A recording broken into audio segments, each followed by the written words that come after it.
Police वालों, ए police, police, ए police, ए police वालों, क्यों क्यों कर रहे हो ये तमाशा?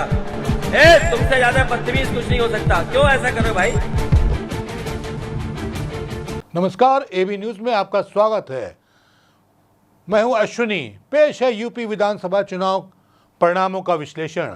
आज हम बात करेंगे चुनावों में बसपा को मिली करारी हार पर मायावती का क्या रिएक्शन आया और वो कौन कारण थे जिसकी वजह से जबरदस्त परिश्रम करने के बाद भी सपा सुप्रीमो अखिलेश यादव सत्ता हासिल करने से बुरी तरह से पिछड़ गए। मायावती ने कहा कि सपा में मुस्लिमों का वोट एक तरफा शिफ्ट होना ही हमारी हार का सबसे बड़ी वजह है। हमें 1977 के चुनाव में कांग्रेस की हार की तरह लोगों ने खड़ा कर दिया। चुनाव परिणामों पर अपना रिएक्शन देने के लिए मीडिया के सामने आई मायावती ने यह नैरेटिव बनाया कि सपा ही बीजेपी को रोक सकती है। इससे सभी मुसलमानों का वोट समाजवादी पार्टी में शिफ्ट हो गया। बता दें, 22 के चुनाव में एकमात्र रसना से उमाशंकर सिंह ने जीत हासिल की। इस चुनाव में बसपा से बाकी प्रत्याशियों का मायूसी हाथ लगी है।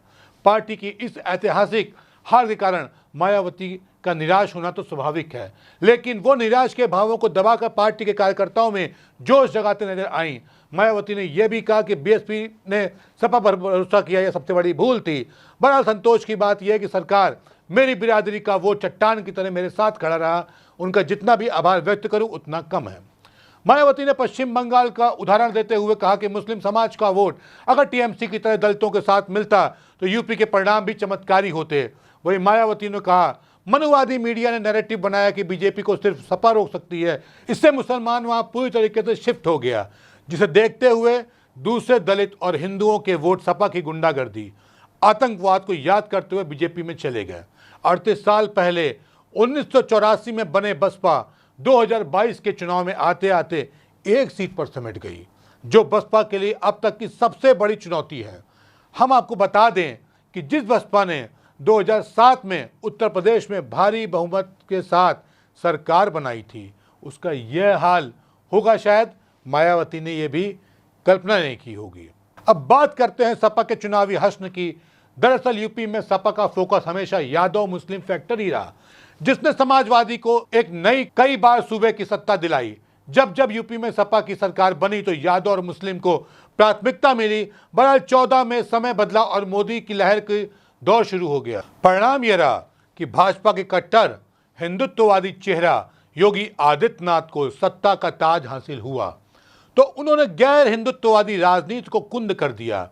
लिहाजा अब यादव और मुस्लिम फैक्टर सपा की कमजोरी साबित हो रहा। मुस्लिम यादव की गोलबंदी अखिलेश की तरफ हुई तो इसकी प्रतिक्रिया में दूसरी जातियों की गोलबंदी बीजेपी की ओर हुई। इन मतदाताओं ने बीजेपी को जमकर वोट दिया। अखिलेश की रैलियों में बम्पर भीड़ रही। माहौल बनाने में उन्होंने कोई कसर नहीं छोड़ी। उन्होंने कई छोटे मोटे दलों का गठबंधन बनाया, लेकिन उनकी ये सारी कवायद भी उन्हें सीएम की कुर्सी नहीं दिला सकी। 2022 में अखिलेश यादव की हार के कई कारण रहे, जिसमें कोरोना काल में उनका वैक्सीन पर सवाल उठाना, चुनावी जनसभाओं में सीएम योगी को बुलडोजर बाबा के साथ अखिलेश यादव का योगी पर निजी हमले करना। अखिलेश ने उन्हें चिरंजीवी तक कहा। पुलिसकर्मियों को सार्वजनिक रूप से ए पुलिस कहकर धमकाया। वही पत्रकारों को बेईमान ईमानदार कहने से भी अखिलेश की छवि को नुकसान हुआ। अखिलेश के बयान न सिर्फ उनके खिलाफ गए, बल्कि सीएम योगी के प्रति लोगों के मन में सहानुभूति पैदा कर गए। कहीं न कहीं लोगों के मन में संदेश गया कि अपराधियों के खिलाफ एक्शन लेने वाला सीएम योगी की अखिलेश आलोचना कर रहे हैं, जो जनता को कतई रास नहीं आया। इस चुनाव का एक सबक यह भी है कि अखिलेश को अपने प्रतिद्वंदी के मुकाबले अपनी ब्रांडिंग करनी होगी। मोदी और योगी ने अपनी जैसी छवि तैयार की है उस स्तर पर काम करना होगा। अखिलेश यादव की हार का एक सबसे बड़े वजह रही जो इन्होंने बसपा और भाजपा के लोगों को अपनी पार्टी में लिया।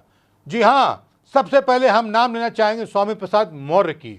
कल भी एक इंटरव्यू के दौरान स्वामी प्रसाद मौर्य स्पष्ट रूप से कह रहे थे नरेंद्र मोदी अगड़ी जात से आते थे। 2012 के बाद से वो पिछड़ी जात में शामिल हुए। पूछना चाहूंगा स्वामी प्रसाद मौर्य या और भी अखिलेश की पार्टी और टीम में जो लोग शामिल हैं उनसे कि जब तुम लोगों को अगड़ी जातियों से इतना विरोध और इतना बैर है तो उनके वोट लेने की क्यों सोचते हो? तुम आज तुम्हारे इसी व्यक्तित्व में कहीं ना कहीं स्वामी प्रसाद मौर्य के जो ये अगड़ी पिछड़ी दलित की बातें करते हैं, इसे पिछड़े समाज दलित समाज ने भी नकार दिया है। आज स्वामी प्रसाद मौर्य अकेले रह गए हैं। वजह केवल एक ये रही कि जिस राजनीति को ये समझते थे कि ये हमें सत्ता तक पहुंचाएगी, उस राजनीति में अब ये पैतरे इनको बदलने होंगे। कहीं ना कहीं समाज का हर वर्ग, चाहे वो दलित हो, चाहे वो पिछड़ा हो, चाहे वो अगड़ा हो, सबको सम्मान चाहिए। आप सबको समाजवादी की बात करते हो। समाजवाद का मतलब ये नहीं कि आप भेदभाव करो। आप अगड़ा पिछड़ा दलित ये क्या है? योगी सरकार ने सबको एक पैमाने पे किया है। कहीं ना कहीं ये जनता को रास आया। इसी के साथ इजाजत दीजिए, फिर मिलेंगे एक नए मुद्दे के साथ, एक नए कलेवर के साथ। धन्यवाद, नमस्कार।